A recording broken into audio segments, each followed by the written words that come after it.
إلى حضرة النبي المصطفى محمد صلى الله عليه وسلم وعلى آله وأصحابه أزواجه وذريته وأهل بيته ولمن دخل في بيته الكرام أجمعين. نحسن خاص إلى حضرة سلطان الأولياء سيدي سعد القادر الجيلاني وسيدي سعد حسن الساجلي وسيدي الشيخ الحبيب رضا بن يحيى.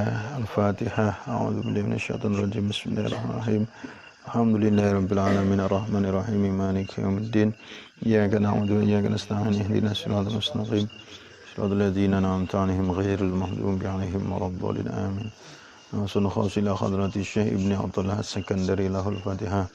بسم الله الرحمن الرحيم. الحمد لله رب العالمين الرحمن الرحيم مالك يوم الدين. إياك نعبد وإياك نستعين اهدنا الصراط المستقيم صراط الذين أنعمت عليهم غير المغضوب عليهم ولا الضالين آمين. Para santri dan pendengar yang berbahagia, kita kembali ngaji hikam di halaman 26. Bismillahirrahmanirrahim. Ma istauda'a ghaibus sarair zahara fi syahadatil zawahir. Ma perkara istauda'a yang memancar fi ghaibis sarair, di ghaibis sarair itu ay fil qulub al-ghaibah, di dalam hati yang gaib, ay ghairil musyahadah bil absar, yaitu yang tidak bisa dilihat dengan pandangan mata, tidak bisa didengar dengan pendengaran telinga, tidak bisa diraba dengan panca indera. Minal ma'arifi, yaitu daripada ma'rifat, wal anwaril ilahiyah, dan cahaya ilahiyah. Dhahara itu zahir, fi syahadatil zawahir, di dalam pandangan zahir, fi zawahir asyahidah ay al-khadirah, yaitu di dalam zahir yang hadir, yang nampak. Fama maka perkara istauda'a yang memancarkan hu kepadanya Allah Ta'ala fil qulub, dalam hati, wasarair, dan di dalam sir. Sir itu adalah isi daripada fuad. Fuad itu adalah relung terdalam daripada hati kita. Jadi hati itu di dada. Di dalam hati ada banyak relung. Relung atau semacam lorong. Lorongnya itu ada 12. Nah, lorong yang terdalam itu adalah fuad. Isi daripada fuad itu adalah sir. Sir itu minallah. Siru minallah. Allah mengatakan, al-insanu sirri wa ana sirruhu. Allah itu rahasia, manusia itu adalah rahasiaku dan aku adalah rahasianya, kata Allah SWT. Apa yang Allah pancarkan di dalam hati dan sir, sarair, rahasia daripada manusia, minal ma'arif, daripada ilmu ma'rifat, wal anwar, dan cahaya-cahaya, la buddha, tidak bisa tidak, ay yadhaharo, menjadi zahir, asaruhu, asarnya, alal wajihi, di wajah, wal jawarih, dan di anggota badan. Wahadihi, dan hal ini, alamatun, alamat, ya'rifu, yang mengetahui, bihadangannya, halal murid, atas halnya murid, as-salik, yang sedang suluk. Li'anal zahir, karena sungguhnya zahir, mir'atul batin, itu adalah cermin bagi batin. Fastadilu, maka menunjukkan bidzalika, dengan hal itu, man arada subhatahu, atas orang yang menginginkan menjadi sahabat atau murid atau teman dekat kepadanya, wal istima'u, dan istima' berkumpul, bihi, dengannya, liyantafi'u, untuk mengambil manfaat, bihi, kepadanya. Zahir, wajah, dan anggota badan itu merupakan cermin hati. Orang kalau hatinya sudah dipenuhi dengan ma'rifat dan nur cahaya Allah, maka tidak bisa tidak, itu pasti akan kelihatan pada asarnya di wajah dan pancaran jasad fisiknya. Makanya kadang-kadang kita punya kerinduan yang mendalam kepada para ulama, para guru.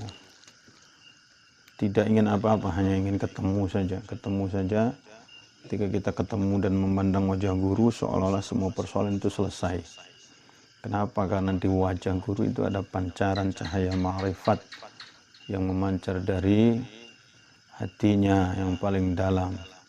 Pancaran itu disebut nadrah. Pancaran itu memancar dari dua, satu dari wajah, dua dari dada, dan dari anggota tubuh yang lain.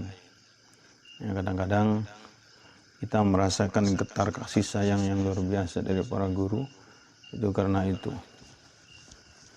Dan ini tidak bisa dibohongi. Makanya kalau seorang guru memandang wajah muridnya, guru itu tahu kondisi hati muridnya. Karena kamu mau belajar seperti apapun, mau menutupi seperti apapun, tetap ketahuan. Lihatlah wajahmu, itu adalah cermin jiwamu. Itu kalau kata Long Aden seperti itu. Ya, bukan kata Long Aden, memang seperti itu. Jadi kalau kamu mau tahu ada rahasia, ini baru kali ini Abah sampaikan. Kalau kamu ketemu orang hebat itu suka menutupi keningnya kayak gini. Kenapa kiai suka menutupi keningnya? Tahu enggak? Enggak tahu. Karena orang itu kalau istinjaknya sudah benar, maka yang akan pertama kali nampak itu adalah ininya. Ini apa namanya? Keningnya. Jadi keningnya itu seolah-olah bersinar. Ya tergantung makommu. Kalau makommu belum bisa melihat, ya belum bisa melihat. Makanya kalau saya ziarah atau berkunjung kemana, mencari orang yang istimewa di tempat itu, insya Allah bisa tahu dan tidak bisa ditipu. Walaupun orang itu sepertinya compang-camping, duduk, tidak dihormati orang, tapi kalau memang dia seseorang yang mulia, itu ada cirinya, ada tanda-tandanya. Karena hati yang bersih itu akan memancar kepada wajah dan tubuh seseorang. Jadi itu secara otomatis seperti itu. Ya nggak bisa. Apalagi kalau kamu sudah tarekat, sudah tarekoh, kemudian kamu sudah ambil talqin dzikir, kamu ketemu para mursyid itu tahu kita itu mengamalkan zikir atau tidak.